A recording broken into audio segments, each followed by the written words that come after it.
ये बात सच है कि हम लोग एक अच्छे दौर से नहीं गुजर रहे हैं। कोरोना वायरस से हमारा देश ही नहीं पूरी दुनिया प्रभावित है और सबसे ज्यादा प्रभावित है हमारे डेली वेज वर्कर्स, जो देश के अलग अलग कोने से आते हैं रोजगार के लिए, ताकि वो अपना और अपने परिवार का पेट पाल सके। गिव इंडिया, एक्शन एड और हेलो लाया है मैं भी कोविड वॉरियर, एक इनिशिएटिव जिसमें हम सब साथ आए और कोविड-19 से लड़े। So join the cause and support our daily wage workers. जय हिंद।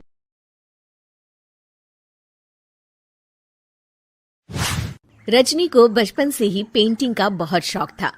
वो हमेशा से ही पेंटर बनना चाहती थी, पर उसके माँ और पिताजी ने उसको कभी भी इस चीज के लिए सपोर्ट नहीं किया और उसकी शादी नीरव से हो गई।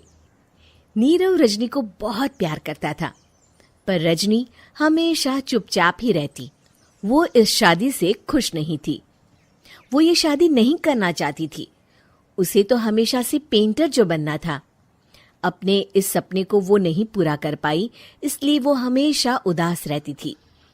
रजनी, बहुत ही बढ़िया फिल्म लगी है, कल देखने चले? नहीं जी, कल मुझे बहुत काम है, मैं नहीं जा पाऊंगी। अच्छा तो कोई बात नहीं, संडे को चलते हैं।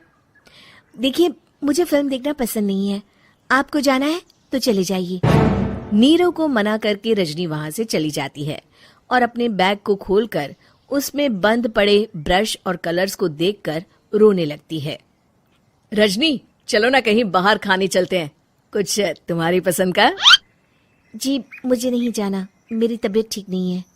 रजनी वहां से चली जाती है। नीरव को समझ नहीं आता कि रजनी उससे इतना दूर क्यों रहती है। वो जब भी उसके साथ वक्त बिताना चाहता है, रजनी कोई ना कोई बहाना बना देती है।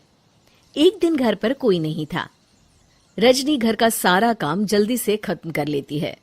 घर पर अकेले होने के कारण वो सोचती है कि वो आज पेंटिंग करेगी। वो अपने कमरे में जाकर पेंट ब्रशेस और कलर्स निकालकर जैसे ही कलर मिक्स कर रही होती है कि दरवाजे पर बेल बज जाती है। अब कौन आ गया इस वक्त? इतनी मुश्किल से तो मुझे पेंट करने का मौका मिला है। रजनी दरवाजा खोलती है तो उसकी सास अपनी सहेलियों के साथ खड़ी होती है और सब घर के अंदर आ जाते हैं। अरे बहू, सबको शरबत बनाकर पिला दे, बाहर तो बड़ी गर्मी है। उफ। जी। रजनी पेंट ना कर पाने से उदास हो जाती है। उसे गुस्सा भी आ रहा होता है कि उसने इस शादी के लिए हाँ क्यों कह दी। वो रसोई में जा रही होती है कि उसकी सास उसे रोकती है। बहू, सबके खाने का भी इंतजाम कर लेना, आज का लंच तो ये सब यहीं करेगी। हाँ। रजनी बिना कुछ कहे रसोई में चली जाती है। सबके लिए खाना बनाती है। सब खाना खाते हैं और रजनी घड़ी देखती है कि ये सब कब जाएंगे ताकि वो अपनी पेंटिंग कर सके। जब शाम होती है तब सब चले जाते हैं अपने घर। अरे बहू, सब तेरे खाने की तो बहुत तारीफ कर रहे थे, सबको बहुत अच्छा लगा खाना।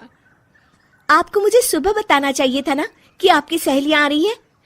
पता भी है कितना वक्त लगा सारा खाना बनाने में।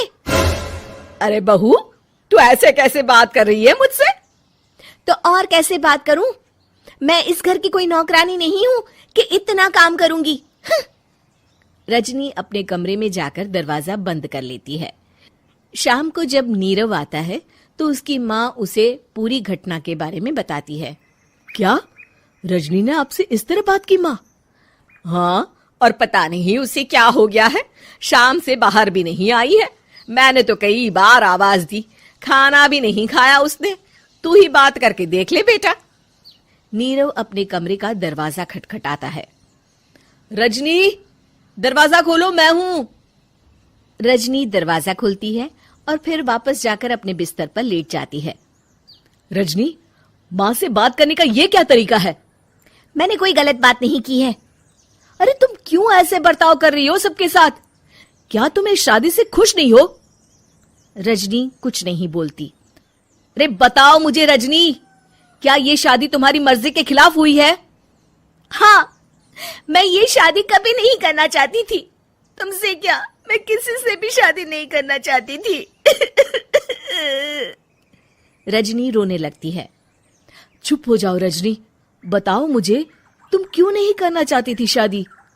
रजनी बेड के नीचे से अपने पेंटिंग्स, कलर्स, ब्रश, पेपर्स निकालती है।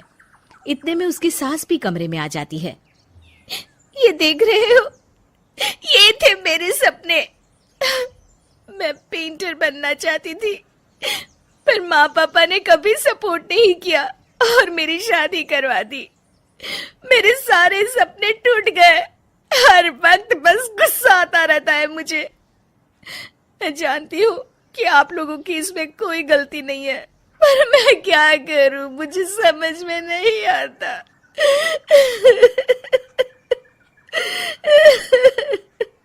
रजनी फूट फूट कर रोने लगती है।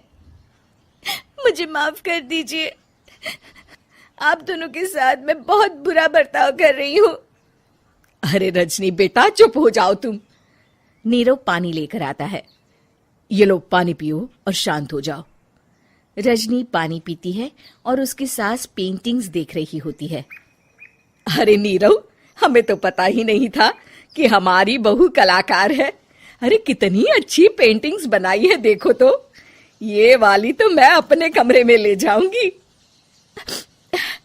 आपको ये पेंटिंग्स अच्छी लगी? अच्छी नहीं, बहुत अच्छी लगी। और तुमने हमें बताया क्यों नहीं? तुम जब चाहे पेंटिंग कर सकती हो रजनी। हम तुम्हारे सपनों को पूरा करने में तुम्हारा पूरा साथ देंगे। हाँ बेटा, हम कला की कद्र करते हैं। हम कलाकार तो नहीं, पर मुझे गर्व है कि मेरी बहू एक कलाकार है। रजनी, नीरव और सास तीनों हंस पड़ते हैं।